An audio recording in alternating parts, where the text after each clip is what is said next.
Hi, good evening. Tonight we're going to talk about reforming child welfare and addressing the failures of the Department of Children and Families. Imagine for a moment that you are a child or somebody who you know has a child. Due to circumstances beyond their control, they find themselves in a situation of neglect or abuse. Recent data from the United States Department of Health and Human Services has painted a troubling picture since 2022, with over 656,000 children across the nation were victims of abuse and neglect. In Florida alone, 66,000 children were cases, highlighting the urgent need for comprehensive reform. Children, just like countless others, are relying on a collective sense of responsibility to protect them and provide them with safety and care that they deserve. Yet in Florida specifically, there's a very system designed for vulnerable individuals. The Department of Children and Family Services system of failures and shortcomings, so everybody is aware. At the heart of the issues lies a complex web of law, statutes, operational protocols that have failed to keep pace with evolving needs for our children and families. Consider, for instance, the legal framework outlined by the Florida Statutes Chapter 39, which governs child welfare services in our state. While this statute provides the foundation for DCF to operations, it originates and dated back several decades, which provisions may no longer be adequately addressed for complexities of the modern children welfare. Take, for example. My name is Gabriel Fernandez, and this is my story. Since birth, my mother gave me to my grandparents because she felt no love towards me. I grew up surrounded by my grandparents, uncles, aunts, cousins, and siblings. At the age of 7, my mother, Pearl, obtained custody of me. I learned to live with her new partner, and my 2 half-siblings. When I started attending a new school, the teacher reported to social services that I had bruises on my body. I asked her if it was normal to bleed when my mother hit me with a belt. When I got home, I was locked in a closet and beaten with a belt or sometimes a wooden bat. I was also humiliated repeatedly by being forced to wear girls' clothes to school, which my mother and her partner found amusing. One day, my mother decided to punish me more severely and forced me to eat my own vomit as well as to eat from the cat litter box. I was at the end of my rope. I no longer wanted to live, and dying seemed like the only solution, so I wrote a suicide letter while at school. Social services eventually intervened with my mother but found no signs of abuse towards me. They asked my mother and stepfather if I had been a victim of anything, but of course, they both denied it. In the following days, I arrived at school several times with a swollen face, black eye, belt marks, shaved hair, and still dressed as a girl. The school alerted social services several times with no response from them. One day the teacher asked us to make a gift for our mothers for Mother's Day by writing a nice text. Mine was, "I will be good. You are a loving mother and I love you because you are beautiful." On May 22, 2013, I was brutally beaten to death because I had not cleaned my toys properly. When emergency services arrived, they found me naked with rope marks on my ankles, burns, and bruises all over my body.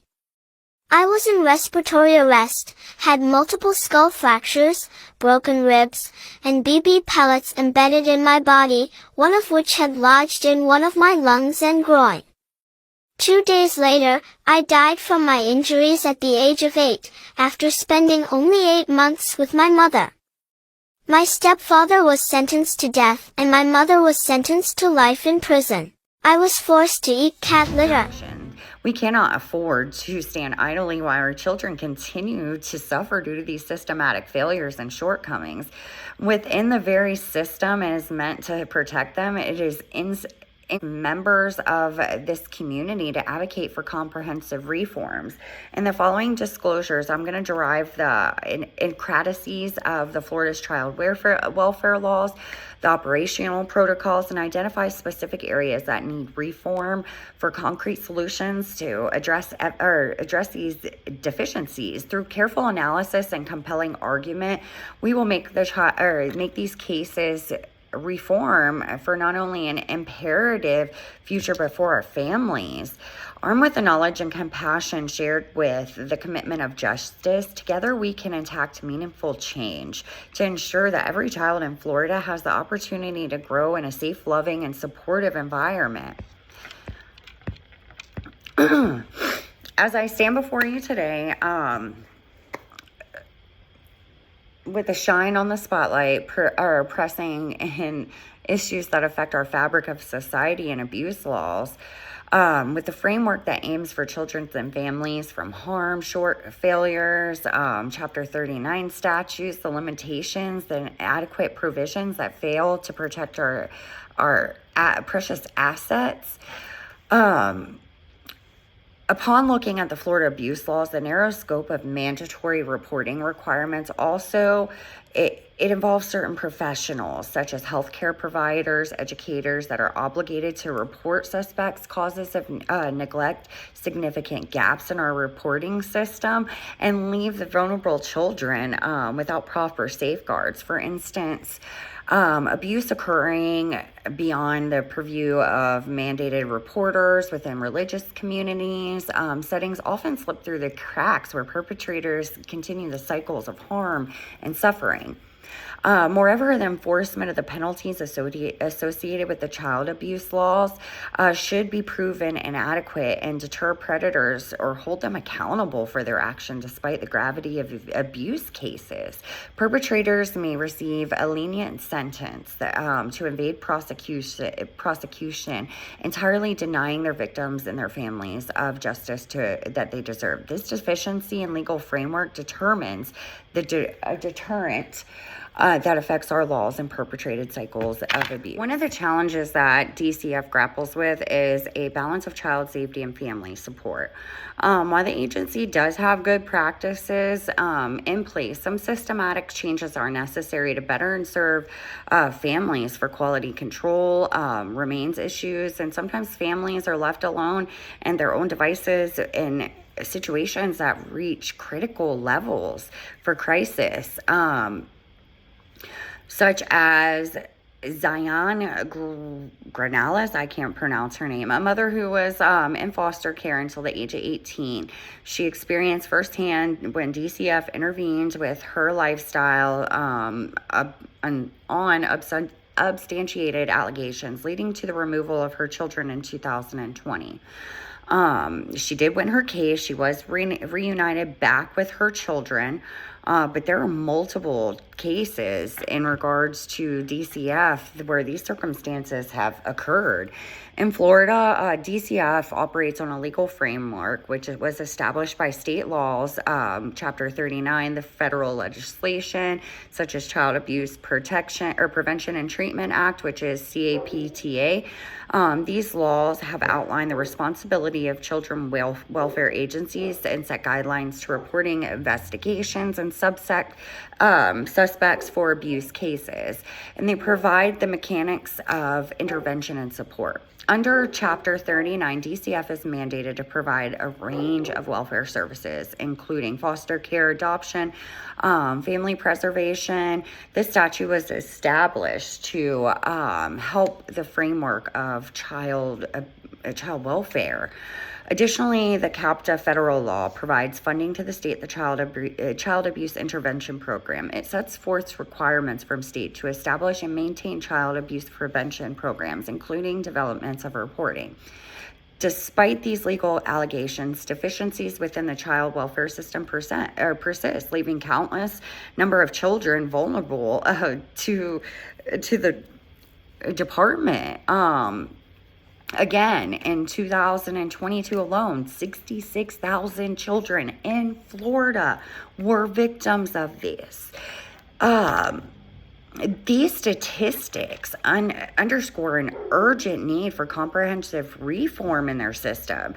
The shortcomings to strengthen the mechanisms and improving the investigation procedures and enhancing their support services for families and implementing evidence-based prevention programs. Florida can work towards a future where every child is safe and given the opportunity to thrive at that point. So some of the systematic failures that I have looked into at this point, one being the policies OPP-AGA in 2021 was underscored for critical shortcomings with DCF. Notable findings of inconsistent case management practice and lack of robust oversights in foster care providers indicate the chronic understaffing and inadequate changes at this point. The surmount of these systematic hurdles and urgent systematic reforms are indispensable. Strategic investments in staff training programs are imperative to frontline workers to make their skills more knowledgeable, resistant, enhancing them in case management for informed decisions. Implementing the community-based support services it promises to fortify family resilience and mitigating risk factors associated with child maltreatment. By foregoing these partnerships with the local entities such as DCF that can be tailored to addressing unique family needs, legislative they need to reform at this point. Some of the relevant laws and procedures that I suggest that do need change are Florida Statute 39, Section 201 or 39.201 and 39.301. They mandate requirements for provisions for child welfare services.